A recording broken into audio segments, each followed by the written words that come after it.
가지 많은 나무에 바람 잘 날이 없다 하는 우리의 속담이 있습니다. 이 속담은 주로 이제 참 부모님들에게 적용해서 사용되고 있죠. 우리 부모님들 자식이 많으면 많을수록 참 여러 가지 힘들고 어려운 일들이 끊임없이 밀려온다 하는 건데, 사실 우리 교회도 역시 바람 잘 날이 없다 이렇게 말씀드릴 수가 있습니다. 교회에도 끊임없이 외부로부터 도전이 있고 내부로부터의 문제가 있어서 언제든지 교회는 문제없는 시대가 없었다라고 하는 것을 우리는 알고 있습니다. 데살로니가 교회도 역시 마찬가지였어요. 어린 교회였지만 이 교회는 외적으로는 주변에 둘러싸고 있는 유대인들의 관계도 있었고 몰지각한 이런 이방인들의 손가락질 그리고 부하내동하는 일들이 있어서 환난과 핍박이 끊이지 않고 일어났었던 교회입니다. 그런데 이 교회가 이런 환난과 핍박 가운데에서 자신들이 받은 이 믿음을 잘 지키고 은혜 가운데에서 장성하였는데 그들 속에 하나님의 말씀이 역사하고 있었습니다. 왜냐하면은 그들이 사도 바울에게 하나님의 말씀을 들을 때에 사람의 말로 듣지 아니하고 하나님의 말씀으로 들었기 때문입니다.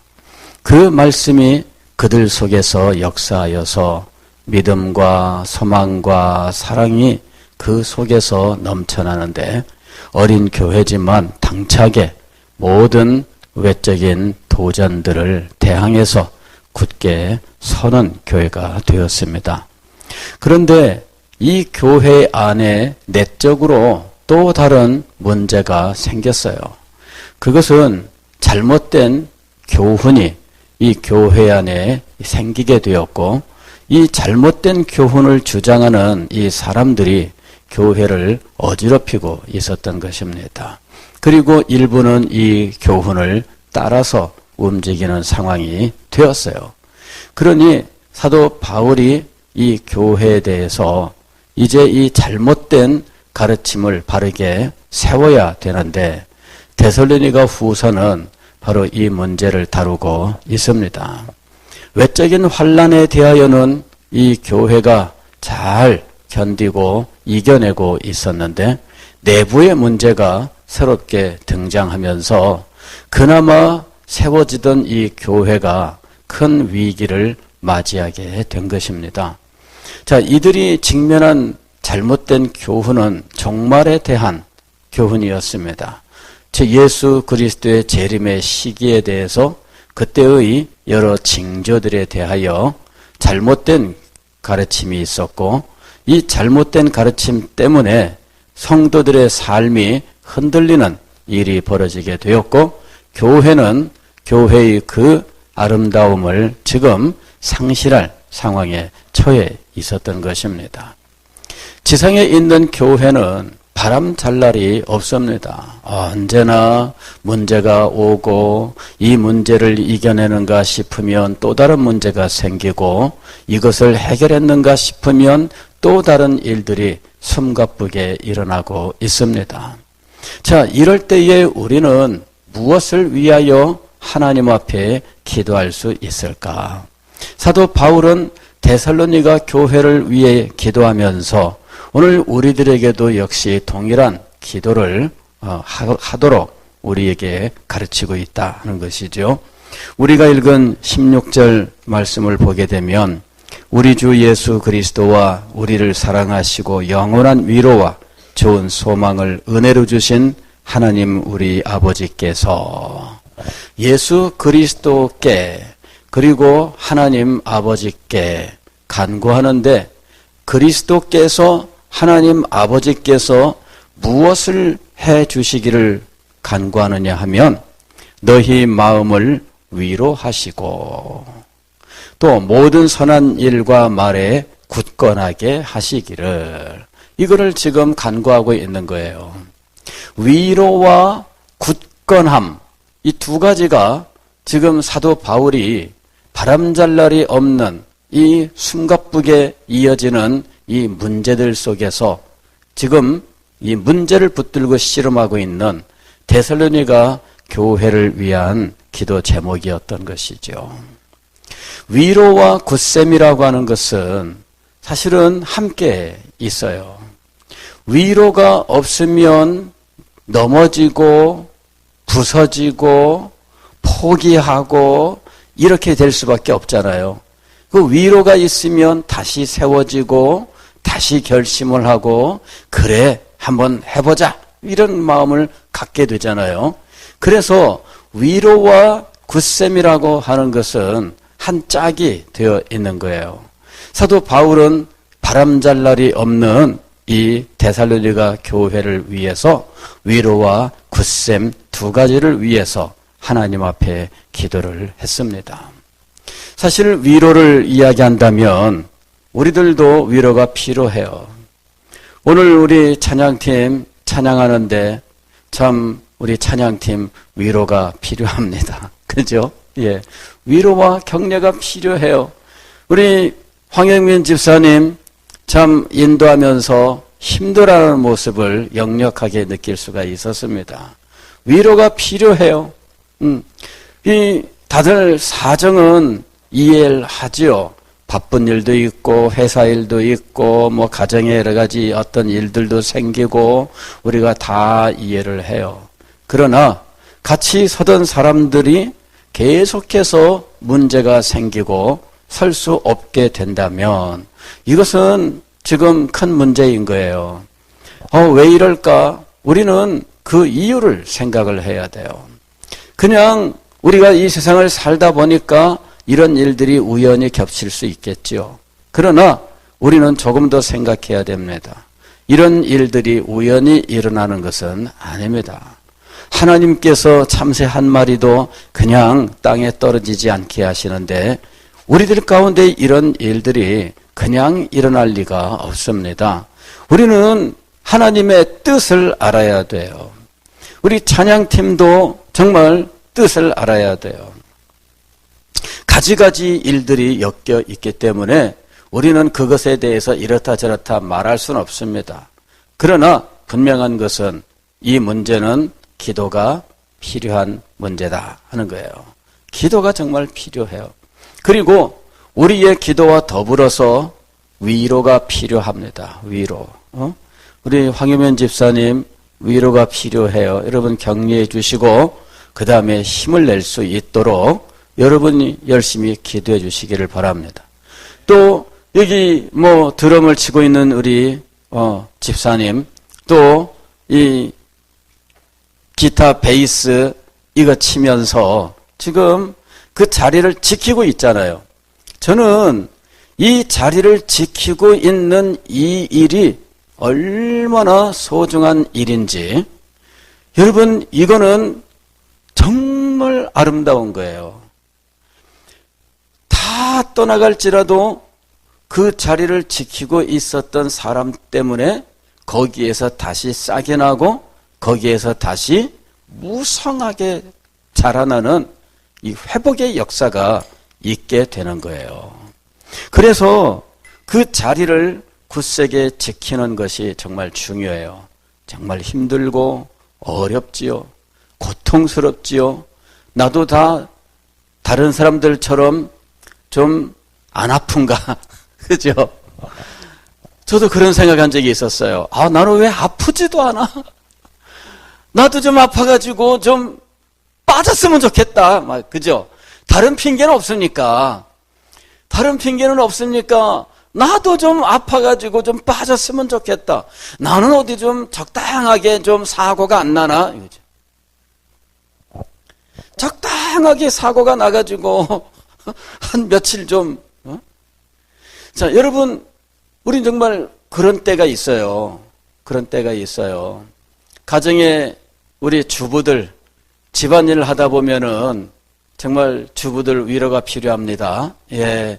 주부들도 어떨 때 보면은 설거지 하다가 문득 화가 팍 올라올 때 있을 겁니다. 그죠? 그러면서 이거 내가 왜 맨날 이것만 붙들고 있어야 돼? 그러면서 아무도 나를 알아주지 않고 협조해주지 않고 남편은 남편대로 자기 일만 신경 쓰고 애들은 애들대로 말도 안 듣고 공부도 안 하고 그냥 정말 위로가 필요한 순간이 있어요. 여러분의 삶 속에 그런 순간들이 있습니다. 사도 바울은 그때 하나님 앞에 기도하는데 이 하나님이 어떤 하나님인지를 세 가지로 이야기를 해요. 첫째는 우리를 사랑하시고 그랬어요. 우리를 사랑하시는 하나님. 하나님의 사랑을 기억하라 이거죠. 하나님의 사랑을 기억하라. 하나님께서 우리를 사랑하시고 하나님께서 우리에게 정말 그 사랑을 베풀어 주신다고 하는 사실을 믿어라 그 얘기입니다. 그리고 그 하나님을 바라보고 하나님의 그 사랑 베푸시는 것을 우리가 받을 수 있어야 돼요. 제가 오늘 새벽에 기도하면서 문득 어떤 위화감 같은 것을 좀 느꼈어요. 좀 뭔가 좀 이상하다 이런 것을 좀 느꼈어요. 우리 교회를 위해서 주님께서 역사하시는 하나님의 경륜과 거룩한 뜻에 대하여 기도할 때에는 마음속에 확신이 있고 마음속에 평안과 기쁨이 있고 그랬어요. 그런데 우리 성도들을 위해서 기도할 때에는 마음이 산란했어요. 뭔가 그 억센 이 잡초들이 무상하게 얽혀 있는 것과 같은 그런 것들이 제 마음속에 가득 채워지면서 문득 그런 생각이 들었어요. 우리 성도들을 위하여 나의 기도가 더 채워져야 된다. 그 생각이 다 들었어요. 우리 성도들을 위하여 기도가 더 채워져야 된다. 하나님의 거룩한 뜻에 대하여 하나님께서 우리 교회를 위하여 가지고 계시는 뜻과 앞으로 이 교회를 위하여 행하실 일들에 대하여는 맑음, 날씨로 치면은 맑음이에요. 쾌창한 하늘. 그런데 그 하나님의 뜻과 경륜 속에 있는 우리 성도들에 대하여는 바람이 많고 날이 흐림. 먼저 이런 정도의 의미가 되는 거죠. 그러면서 마음속에 우리 성도들을 위하여 기도가 더 채워져야 된다. 더 필요해요. 기도가 더 필요해요. 우리에게 아직도 부족한 것이 있다면 기도다. 아니, 저에게 더 부족한 것이 있다면 기도다. 그 마음이 들었어요. 우리에게 정말 기도가 필요해요. 우리 성도들을 위한 기도가 필요하고요. 우리 성도들의 가정을 위해서 그러한 것들을 하나님의 뜻 안에 해 나갈 수 있는 우리 성도들의 영혼을 위해서 먼저 기도가 필요하다. 성도들의 마음에 진실된 믿음이, 순결한 믿음이, 온유한 믿음이 자리 잡고 있느냐? 아니면 완고하거나 완악하거나 아니면은 어떤 무감각하거나 이런 소위 말하면은 영적 어둠 혹은 어떤 무기력 가운데 있느냐? 자, 이런 그 현실들을 위하여 우리는 더 기도해야 된다 하는 거였어요. 내가 성도들을 위하여 해야 할 기도를 더 채워야 된다. 주님께서 그 기도를 명령하고 계신다라고 하는 생각을 하게 되었어요. 당연한 일이지만 그러나 지금 현실에서 지금 이 순간 필요한 것이 무엇이냐? 우리 성도들을 위한 기도라고 하는 것이었어요. 오늘 우리는 우리한테 정말 기도가 필요하다 하는 사실을 같이 공감할 수 있었으면 좋겠습니다. 우리한테 정말 필요해요. 그리고 무엇보다도 현재 우리들에게는 위로가 필요하다라는 생각이었어요. 위로가 필요하다. 다들 어떤 정서적으로는 공감하지 못하는 이런 상황이에요. 진리에 대해서 어떤 지식적인 면에서는 많이 성장을 했고 그런 부분들에 대해서는 많이 가지고 있는데 이 마음속에서 아는 만큼 정말 순결한 마음으로 주님을 섬기고 충성하는 면에서는 우리들이 아직 못 따라가고 있다라고 하는 거죠. 청소년들에 대해서 우리가 그런 이야기를 합니다. 얘들은 몸집은 크지만 아직도 더 성장해야 될 필요가 있다. 그죠? 어느 부분에서 더 성장을 해야 될까요? 몸집은 다 커서 저보다 더 커요. 그런데도 불구하고 정신세계는 아직도 성장이 필요한 거예요. 현재 우리들의 상황이 그래요. 우리들의 상황이 그래요. 아직도 우리에게는 더욱더 성장해야 할 부분들이 있어요. 그래서 우리는 우리 자신들이 자신의 모습을 좀 발견하고 깨달아야 돼요. 청소년들이 자기를 깨닫고 진정으로 자기를 발견하게 될 때 그때 진정으로 성장을 이루게 되는 것처럼 아직 자기를 발견하지 못했을 때에는 이 아이들은 자기가 다 큰 줄 알고 그리고 자기의 말이 최고인 줄 알고 그냥 뭐 다 이렇게 이 엄마 말에 뭐 언제나 덤벼들고 말에 토를 달고 자기 논리로 막 그냥 또 따지고 막 그래요. 다 큰 줄 알아요. 우리들 자신들도 그래요. 우리의 신앙생활도 그래요. 자기가 다 큰 줄 알면 이제부터는 가르침을 받지 않는 신앙생활을 하게 됩니다. 이때 이 가르침을 받지 않는 신앙생활은 설교를 안 듣는다는 말이 아니에요. 설교는 들어요. 그러나 성도의 삶에 대한 교훈들은 순종하지 않고요. 자기의 생각대로 합니다. 이게 다 컸다고 생각하는 사람의 그 신앙생활의 모습이에요. 목사가 목회를 하면서 이끌어갈 때 안 따라와요. 다 컸다고 생각하는 거죠. 목사는 설교만 하는 거예요. 설교라고 하는 행위를 위하여 필요한 것이지 성도들의 삶을 지도하고 이끌어가는 이 일을 위해서는 필요하지 않게 되는 거예요. 이게 다 큰 사람들의 모습입니다. 신앙적으로 이미 다 큰 줄 알아요.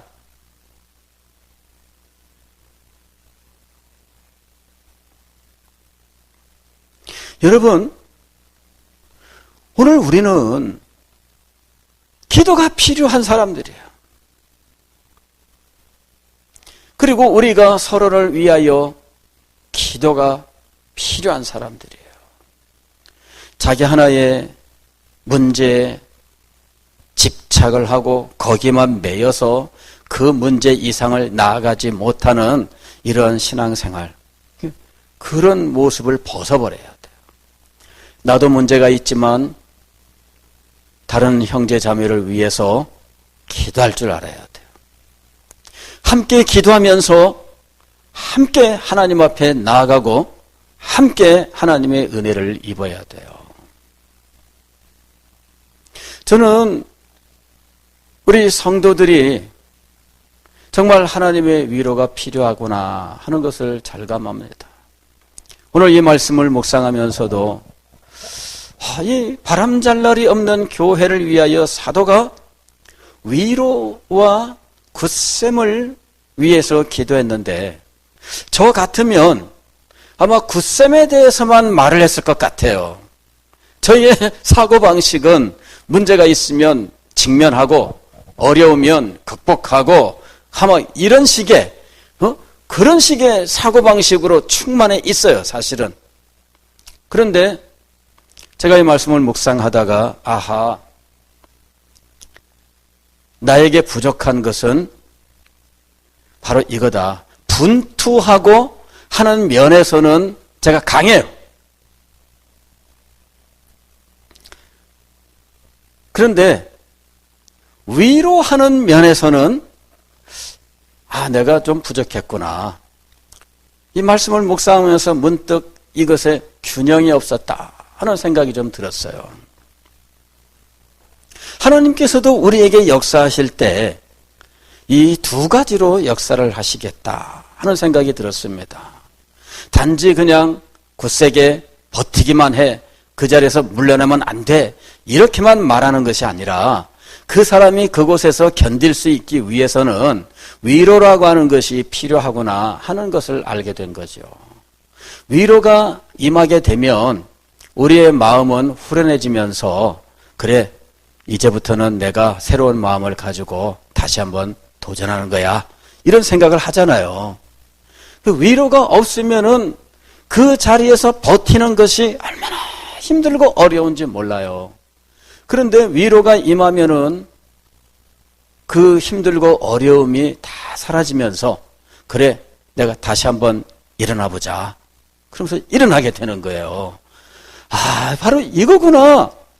위로라고 하는 것은 그냥 단지 어떤 아이들을 달래주는 그런 의미가 아니라 더 이 사람을 성숙하게 하고 더욱더 강하게 만드는 방법이구나. 그거를 문득 깨닫게 된 거예요.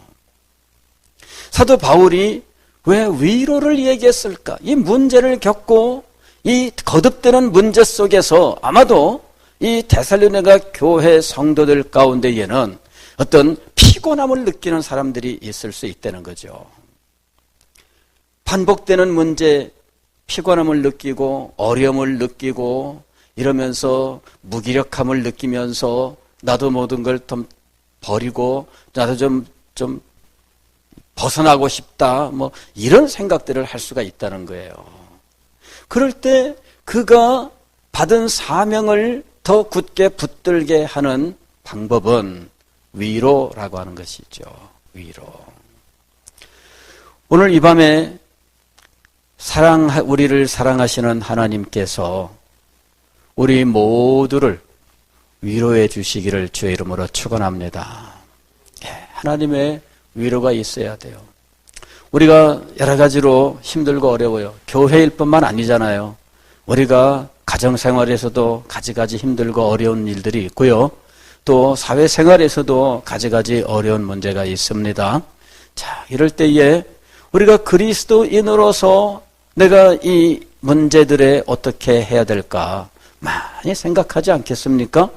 하나님께서 우리를 위로하시고 우리를 사랑으로 채워주시는 역사가 일어날 수 있기를 바랍니다. 자, 두 번째로 이 사도 바울이 하나님을 어떤 하나님으로 말씀하고 있느냐 하면 영원한 위로, 또 좋은 소망을 은혜로 주신 하나님, 즉 영원한 위로를 주시는 하나님, 또 좋은 소망을 주시는 하나님. 그런데 하나님께서 주시는 이 모든 것들은 은혜라고 이야기하고 있어요. 그 은혜로 우리에게 무엇인가를 주시는 분이에요. 우리를 사랑하시는 하나님, 우리에게 은혜를 베푸시는 하나님, 이 하나님을 사도 바울은 분명히 믿고 그 하나님께 지금 기도하고 있는 거예요.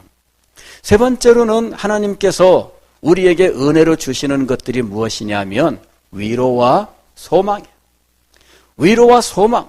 위로라고 하는 것, 이것은 소망과 뗄 수 없는 관계가 있죠. 앞으로는 좋아질 거야 라고 하는 것, 지금 힘들지, 지금 어렵지, 앞으로는 좋아질 거야. 이것이 위로와 소망이잖아요. 그래서 이런 위로와 소망이 하나님께로부터 우리에게 임해야 된다는 거예요. 그래야 우리는 이 세상의 삶 때문에 지치고 넘어지고 포기하고 하지 않고 믿음을 더욱더 굳게 붙들게 되는 겁니다.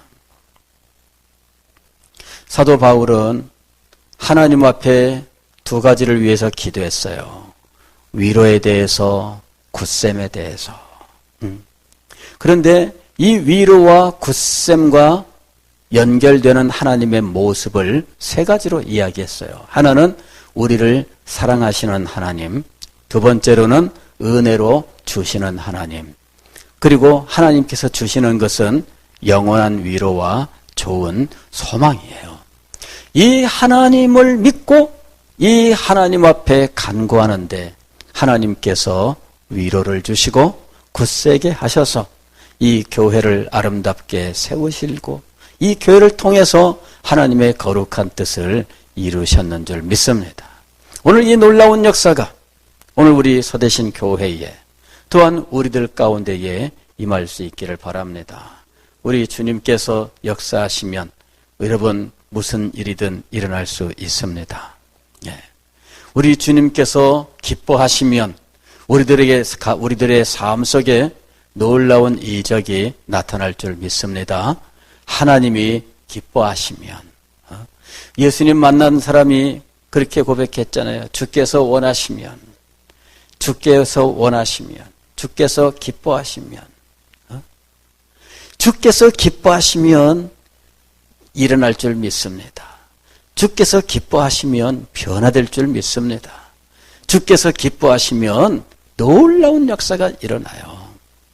이 사실을 믿고 오늘도 주님 앞에 함께 기도하는 시간이 될 수 있기를 바랍니다.